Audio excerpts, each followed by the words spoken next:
Hello, my name is Lindsey Vargas, and my presentation is on the Weinstein Company.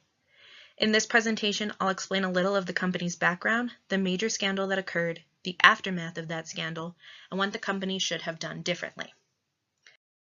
First, a little background. The Weinstein Company, aka TWC, was founded on March 15, 2005 by Harvey and Bob Weinstein. Together, they had previously created Miramax Films in 1979, but left to create the Weinstein Company. At first, TWC seemed to be prosperous, working with some of the biggest names in film, both behind and in front of the camera. In 2006, they began entering the world of television as well with the acquisition of Ovation TV. Television seemed to be a success for TWC, as their most popular show, Project Runway, received a Peabody Award in 2007. However, in 2009, the company underwent a financial restructuring. This caused TWC to lay off a lot of staff members and push the release dates of some films. They also began selling off some of their stakes in other smaller companies.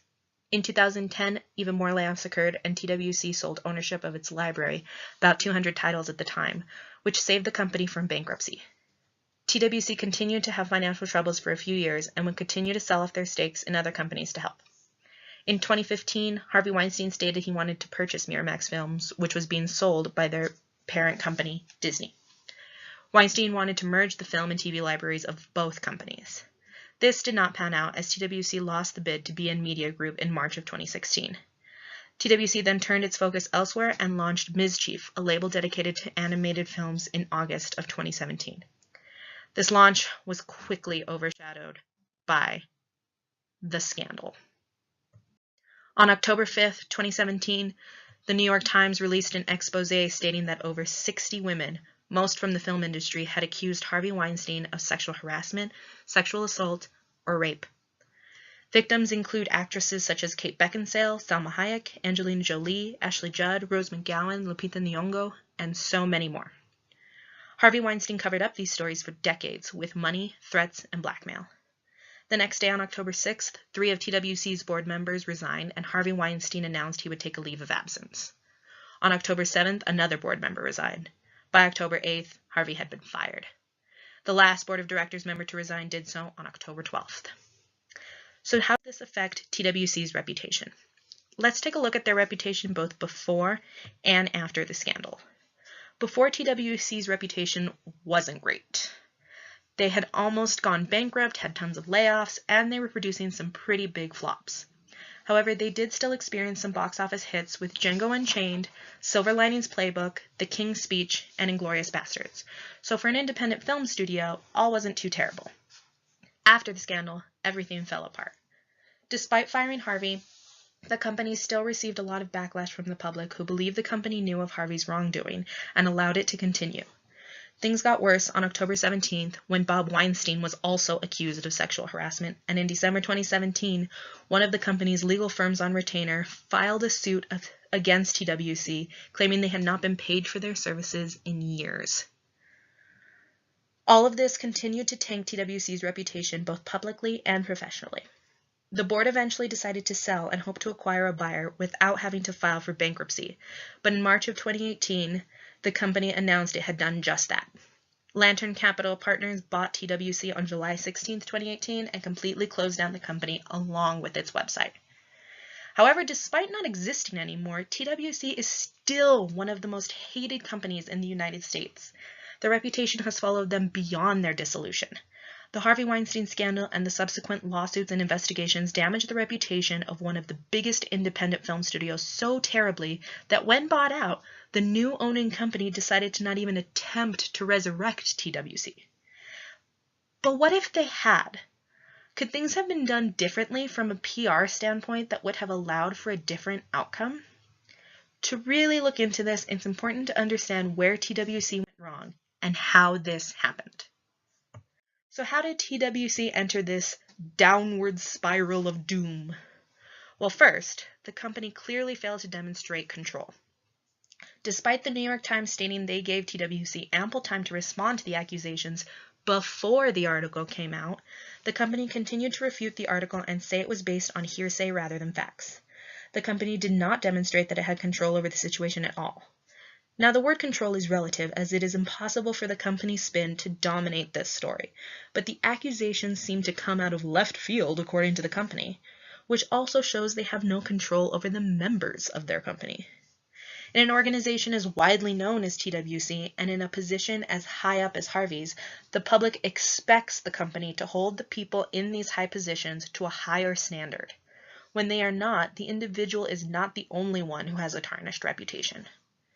Another thing the company did wrong was having an over-reliance on their legal defense. The list of accusers continues to grow, and these are just a few of those who have come forward. Although settlements are in place with some of the victims, the money came out of Harvey's personal accounts rather than the company's. TWC believed that this was enough to excuse them of any wrongdoing.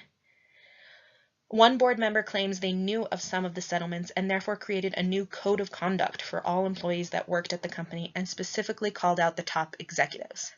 This new code stated all employees that break this code will face costly fines. This board member then said there was nothing else he could do. This reliance on legal documents and phrasing only causes the public to distrust TWC more. It does not promote transparency, as legal jargon is often confusing. So what could have been done differently? Before the scandal, TWC should have been aware of its declining reputation. To start with, a reputation audit should have been conducted. A great place for the company to have started would have been with the employees. A simple employee satisfaction survey would have shown a serious need for improvement. Using Google Alerts and Google Sentiment would have helped the company to see their declining reputation. This goes beyond just the movies they produce, and in fact, should not even include those. The reputation audit should have been solely on the company's reputation. Once this audit had been conducted, the company should have continued to use these methods to monitor the reputation. This could have helped them realize if they were slipping further or improving and see what was working and what was not. The company should have also managed their negative PR a bit more. With the layoffs, financial restructuring, and selling of their library multiple times, it was clear the company was in trouble and many outlets were reporting it. The company should have seen this and done more than just release a statement refuting those stories. They should have made attempts to either show the stability of the company or to bury those stories with white hat methods such as charitable work or advocacy. These white hat methods tie into the next thing TWC could have done. Be ethical. This stems beyond Harvey Weinstein's actions, although those are obvious as well. The company knew about Harvey's actions and could have made ethical steps to remove him sooner, rather than just covering it up and claiming they did not know about it. They also knew of their own financial troubles and how TWC had stopped paying many companies for their services. This also could have been handled ethically, by paying for these services and not digging themselves into such a large hole of debt. But this also relates to their PR methods. Large companies tend to be a little bit more lax on white hat, black hat methods of PR, but that also leaves the company more vulnerable to scandals later, whether about their methods directly or about other scandals that then bring their unethical PR methods to light.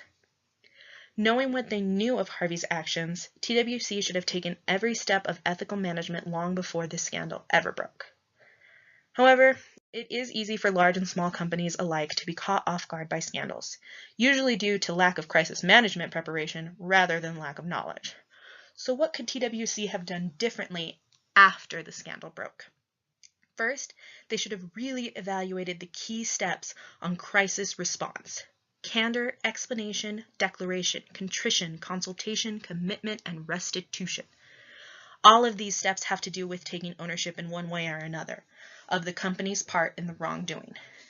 TWC's official statement attempts to put the blame entirely on Harvey Weinstein and claims ignorance of any of his actions. Regardless of if this were the case or not, the company should have taken some ownership, as Harvey was the face and the head of the company, and TWC is therefore directly related to the situation. However, TWC's statement made no mention of the victims or attempt to rectify the situation. The statement doesn't even mention that Harvey is taking, willingly or forced, a leave of absence, though I could argue that should have been an instant firing. This ties directly into the next thing the company could have done, which is to disassociate with Harvey Weinstein entirely and immediately. There should have been no leave of absence statement, as the board knew about Harvey's actions long before this scandal, and he should have been fired immediately. The company should also have changed its name. It could be argued that they should have immediately began charitable work, advocacy, and donations to organizations supporting victims of sexual assault, harassment, or rape. All of this should have been part of the company's initial statement so as to disassociate with Harvey at all possible intersections.